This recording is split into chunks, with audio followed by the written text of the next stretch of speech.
What's up, my cronies, and welcome back to Let's Play Star Fox. In this episode, like I think I mentioned in some of the previous episodes, I will be showing off the two hidden secret stages of this game and show you how to access them. Now I'm gonna cut like about a minute or so of footage, which you just saw, and it's stuff that you've already seen, and you know, if you haven't seen it, go back and watch episode 1. But a little more than about a minute into this level, which is the asteroid field of the Easy Path, which you saw, you'll find 3 rock formations that look like this. And what you have to do is get relatively close to it. I don't really know how close or how it judges it or whatever, but you have to get at least somewhat close to it and shoot the middle one. Now you can get hit like I just did. I have heard people say that you can't get hit, but anyway, eventually an asteroid with a face pops up, shoot that, and the black hole opens up. I've heard people say that you can't get hit, but I got hit on the second one and it still worked, but I actually think it's rather difficult to do. It took me several tries and several recording attempts, but eventually I got it, and of course, once again, through the magic of video editing, it was down to just one attempt. Now this is the awesome black hole. And it's apparently where Fox's father was last seen. Apparently it was something, I think, created by Andross, but basically it has bits and pieces of ships and robots and a little bit of everything that you find throughout the game of Star Fox. And it basically acts as a warp that can take you to one of 3 locations that you'll see with 3 rings throughout the level. And also there's laser power-ups like seen here, which I don't get, because I assumed it was a ring when I first played it. But there's the first one. The first ring takes you to Sector Y on the medium path. As you fly some more, you see some of the space amoebas from Sector Y. Now here's a bomb power-up behind this one, which I do get this time. Now here's the second ring. This one takes you to Sector Z on the hard path. And the third ring, which is coming up somewhat soon, I assume, will take you to Venom on the easy path. And another bomb behind the thing. So you can farm for bombs or laser upgrades, whatever you want, but it doesn't really matter. And of course that one takes you to Venom, like I just said. And then the level loops until you pick a ring to fly through. So because we've basically seen all the level, I'm just going to fly through the first one, which should take me to Sector Y. But first I'm going to grab the laser power up. Okay, there it is, and we're going to make our exit from the trippy Andross looking background.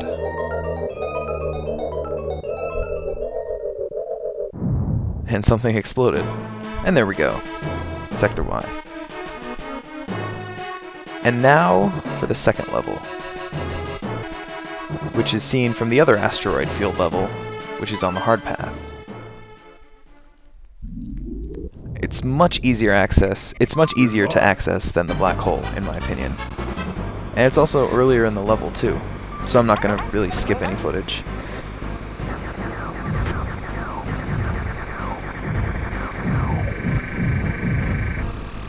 So I forget exactly how soon it is, but eventually you will see a rather large asteroid appear on the left side of the screen. And that one's not important, but it tells you what to look for. And it should be coming up soon, I believe.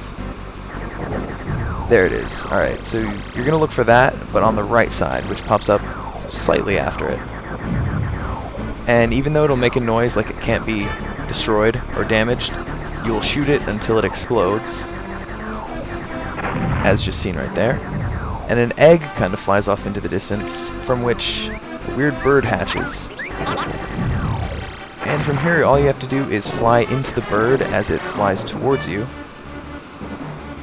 Slowly, I might add. And there you go. This is the second of the 2 hidden stages, which is completely off the map and not seen until you access it. It's called Out of This Dimension. And General Pepper's message is actually kind of frightening and a little scary, because if you think about it, they're completely gone. They're stuck in this other dimension. There's nothing anyone can do about it. And Andross is basically going to take over Corneria. So even though you technically beat the game by going to this level, Andross still wins and your mission is still failed.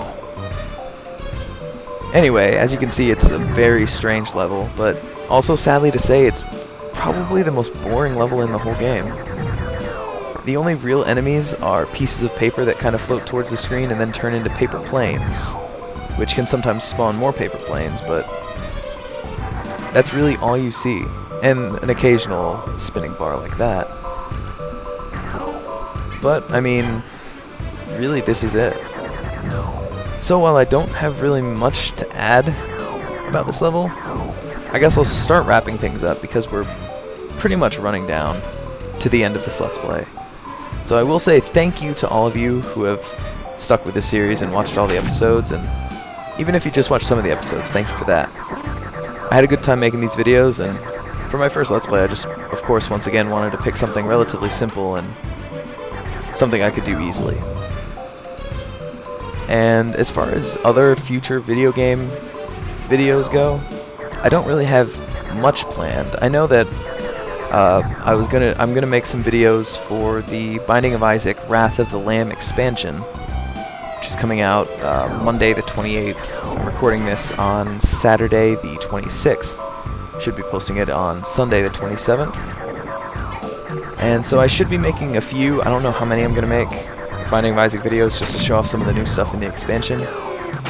Other than that, I don't really have many plans for video game related videos. I'm just going to go back to the normal stuff I usually make at just whatever pace I feel like making stuff.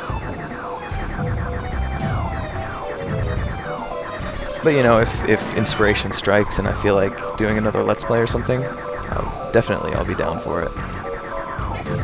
But I think we should be coming kind of close to the end of the level. After all, there are quite a few paper planes flying around. Things are actually kind of happening.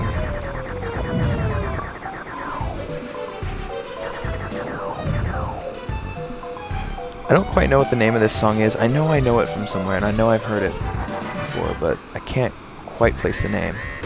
But it doesn't matter because the song changes to the equally strange boss music, and we see the boss for this level, which is a giant slot machine. And this can either be the shortest or longest boss fight of the game. It just so happened, as I was recording this, it turned out to be the longest one. It took about, actually close to probably more than 20 minutes, because I just got really unlucky. Basically, what you do to fight this guy is you shoot the lever on the side, and it turns the tumblers, and you basically have to line up 3 sevens. If you get an Andross symbol, it'll turn around and shoot missiles at you, but if you get a few sevens or some cherries or some other fruit or whatever, it'll turn around and spit coins out at you, which you can fly into for health, which for some reason I need. Huh. And also, randomly, you see those 3 triangles below the slots. You can, sometimes they will light up, and if you shoot them, will hold on to whatever is in that slot. So if you see a 7 and it's lit up underneath, shoot it and it'll save it for 1 or 2 more spins. But, I mean, this is really just based on luck, and I got incredibly unlucky while fighting this boss. I played this one other time and got it in like 2 or 3 turns of the thing, but like I said, it took me over 20 minutes. I literally went off and ate dinner and did some other stuff and finally came back. But you now see a cut to about 20 minutes later, where I've come down to having 2 sevens, which can be held, and I held the bar earlier, but didn't mean to. So this should be the final spin, and it's a good thing I can edit these down and didn't do commentary as I was recording it. Obviously also at some point I broke a wing, but whatever. So you get the jackpot, it turns around, why not waste some bombs? And it spits out a bunch of coins at you, which you collect, and then it explodes, and then you've beaten the game. The background stops jiggling, and the credits play as you're still flying around. But because we don't like credits here, they take up too much time, we're just gonna kind of skip them to see the last thing you see in the game. well, the last thing you see in the game when you beat it with this method. The letters spelling out "the end" come towards you and just kind of float there, and you can shoot them, and it has a random chance to be positioned upright. And basically the only thing you have left to do is to position all the letters upright to where it spells out "the end." And of course there's missiles and stuff coming in the background to mess up your letters, like just happened. Or you can mess them up, like also just happened. And really at this point, all that's left to do, aside from spelling out "the end," is to either turn the game off or die. But I think even if you die, you'll start off in the same level. I almost had it. Then missiles had to go and mess everything up. So I'll keep this going until I spell out "the end." Other than that, this game is... here we go. And the music goes back to the original stage music, I think. Or is this the boss music? I think this is the stage music. Anyway, we've come to the end. And as always, thank you for watching, and have a great day.